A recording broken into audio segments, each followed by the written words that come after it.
and a more granular understanding of India's strengths. Technology flows and best practices are also painstaking two-way exercises which require both ends to appreciate its full potential. Similarly, persuading foreign vendors of the attraction of making in India can be an arduous effort. What you often see eventually in India is the outcome of such efforts, and somewhere behind many joint ventures and investments are the contribution of a lot of people who have enabled it. This focus on economic diplomacy has in fact become one of the key changes in our foreign policy in contemporary times. Now, the international situation is also ripe today for more strenuous efforts in that direction. The COVID experience brought home to the world the dangers of depending on a limited geography. It was aggravated by concerns that large production dependencies and market shares can be leveraged for political purposes.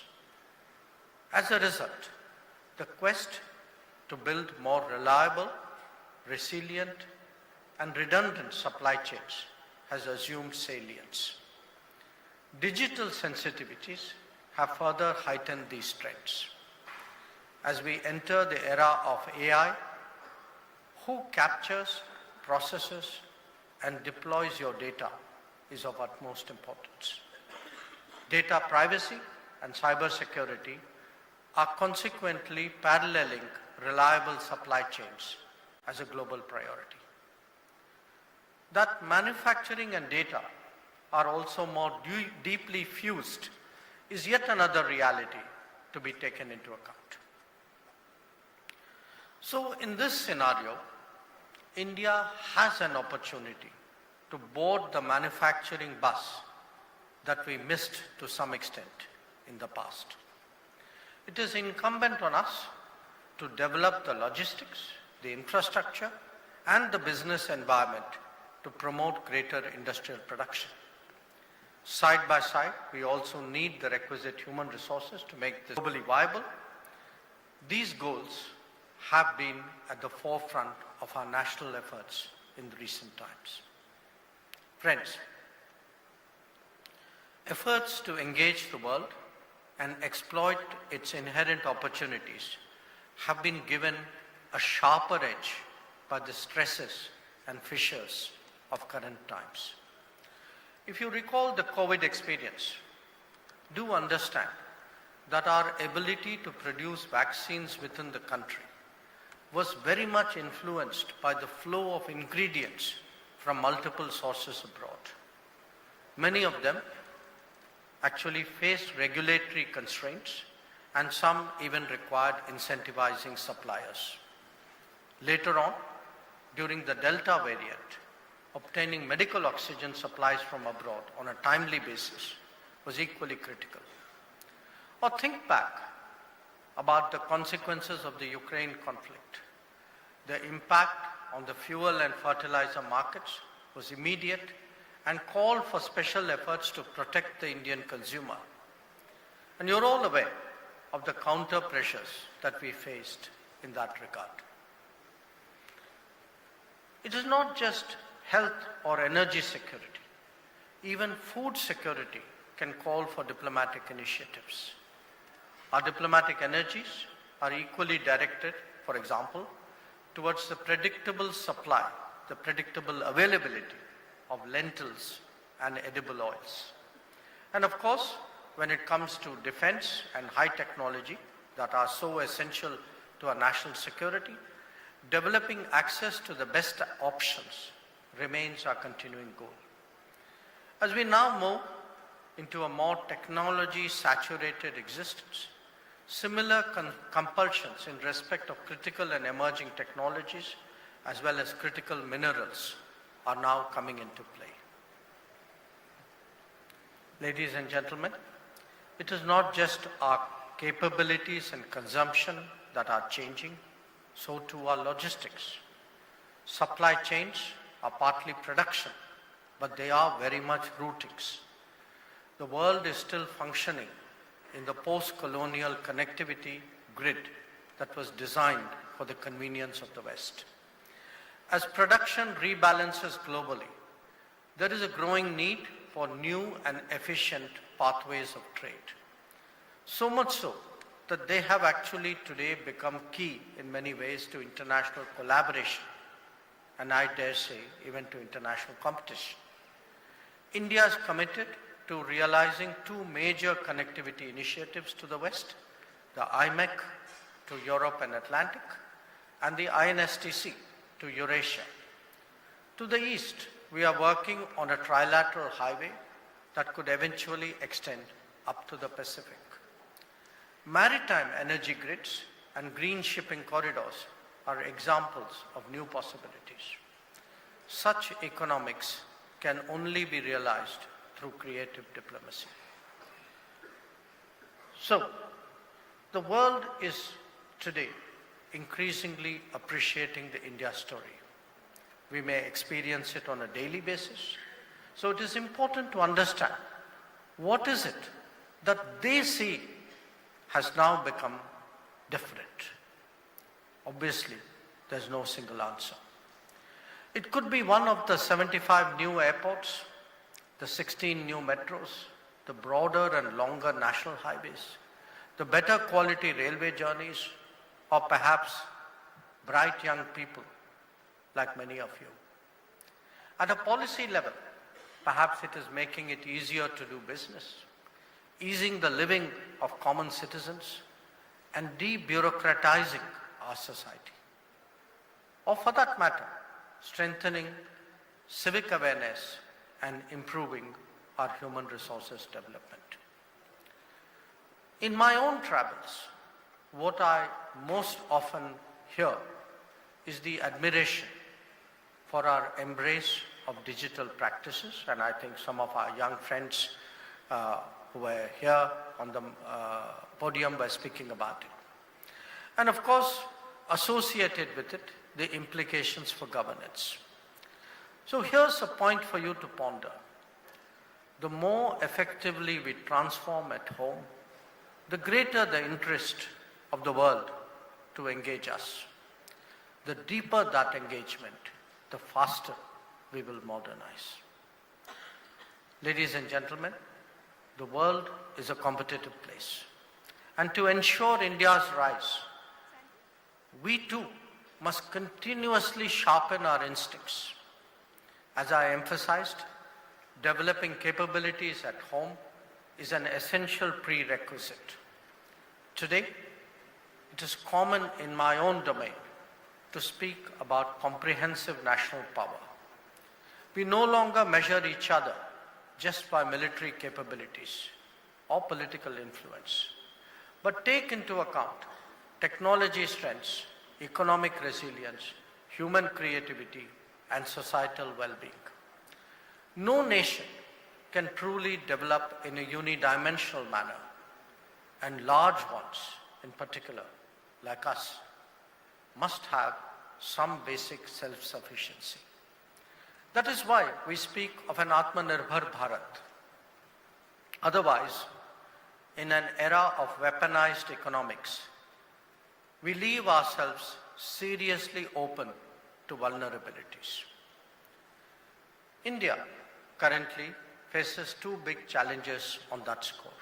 One, the scale of our producers, and two, the limits of our technology. Both are changing with each passing year and are indeed interlinked in many ways. In fact, growing bigger and growing deeper are both sides of the same coin. For Bharat to rise, it must develop deep technology strengths and create the capacity to research, to design, and to innovate.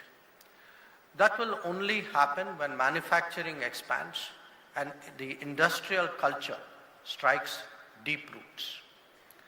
The India stack, coaxium, 5G technology, the Tejas aircraft, or the Chandrayaan mission are examples of what we can do once we put our minds to it. But this of building national capabilities will also require deep deliberation and considered policies if we are to move ahead strongly. After all, we must be safeguarded from unfair competition during that process, especially if they could have a strategic intent. Global engagement cannot be argued on narrow economic merits alone without any regard to its social and national security consequences. Indeed, that is one of the takeaways from recent developments in the United States. The promise of technology is also a prospect that deserves greater attention. In the past, we often only did the reforms we must, leaving out the reforms we could or should. The absence of an ambitious national vision also ensured that there was never a set of clear national goals. Much of our policy prescriptions were a rationalization of these limitations rather than a thought-through, viable long-term strategy.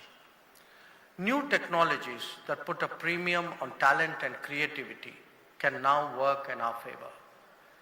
This world of AI and chips, of electric mobility and batteries, of space and drones is poised to transform life in this decade. We cannot and we should not miss out a second time. It is the younger generation that has to lead this effort, and it can only do so when it is sufficiently global. For those who are now ready to explore life's opportunities, it may also be useful to think about the global workplace. We all know that the sharpest change in the immediate future will be brought about by technology. What we usually underestimate are the equally dramatic shifts that are taking place in the world's demography. At the very moment when demands for services are growing and technology advancements themselves require greater human talent, many societies are actually falling short. This is our opportunity. A better educated, skilled, and confident generation of Indians will have openings that could not be contemplated earlier.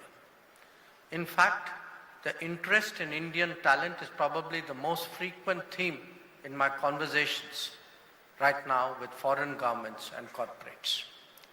Anticipating this possibility, we have steadily concluded mobility agreements that ensure better access and fair treatment for our professionals. More than 20 nations are currently covered, with others underway. Friends, the twin realities of more Indians traveling abroad in a world under greater stress also raises its own issues. In recent years, you're all familiar with our rescue operations in Ukraine and Sudan, in Israel and Afghanistan, or would recall those in Nepal and Yemen. Our systems are better geared to help individuals in distress abroad, whether it is a lost passport, an employer's mistreatment, or an accident or an emergency requirement. To a business, we help with market understanding and access. To a student, we counsel crucial do's and don'ts. To professionals, we take up their interests with local authorities. The welfare of Indians abroad is manifestly our priority now. And that is a great encouragement to a globalizing generation. Friends, these are exciting times. They are challenging ones as well. As a country, as a community, as individuals, we have possibilities before us that we could not have thought about earlier. It can be realized only through confidence, through initiative, and obviously through hard work. But in all of that, it is important that we provide the maximum opportunities for our creativity to express itself.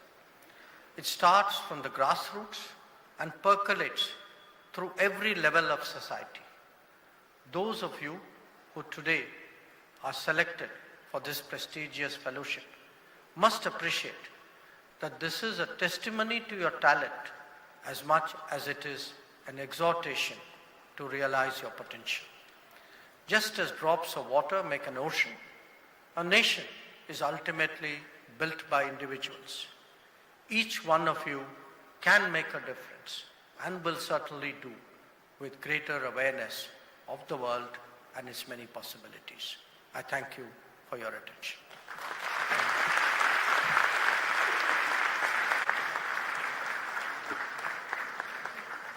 Yes, sir. Thank you so much, sir. Ladies and gentlemen, as we have received some questions already, we're going to take a look at those. And, sir, what has happened is that we had asked in the beginning, before you arrived, if people could submit a question. You can still do so by scanning the QR code on the screen and share your questions with us. We look forward to a very insightful exchange. And, sir, I request you to please be seated as I've got with me some of the questions that have been sent to us. I'm very excited about them. So here we go.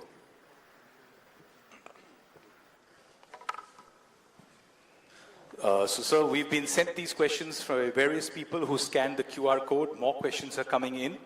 But I'd love to start with just using the lucky position I'm in to ask you a question that I've always wanted to ask you. Your answers across global stage have been very precise. They've been very witty. I'm always curious to know, have you always been this person? Or starting out when you were very young, was there a nervous you who was worried and not as bold and strong with your answers or as witty? I think all of us were always nervous us. I think it grows with, with time. Look, when you first set out in the world, I envy the young people of today. I first traveled on an aircraft when I was 22 years old, because in those days, normal middle-class people couldn't afford to travel by air. True. I first went abroad when I got a job in the Indian Foreign Service, because those days, people didn't take holidays abroad. So we knew much less about the world. Yeah. And, even about ourselves, the exposure was relatively limited. So, and all of that in some ways reflected on your confidence levels. Yeah. But in a way, I was lucky. I first went to Moscow. My second posting was Washington. So when you've done, you've been thrown into big pools, you learn to swim. They are big, deep pools sometimes. I had, bosses who gave you the latitude, the leeway. You learned on the job. I had good colleagues, peer group, or mentors, very important in life. I mean, to me still, there are a few people I remember almost like in any situation, even now, when others would look at me for mentorship, but I still remember my mentors. Right. So it grows on you. There isn't a particular moment, but let me tell you, two things. All of us started down this journey, and I tell people sometimes, we all remember the good moments, like the jumping with joy, even though it was before the result.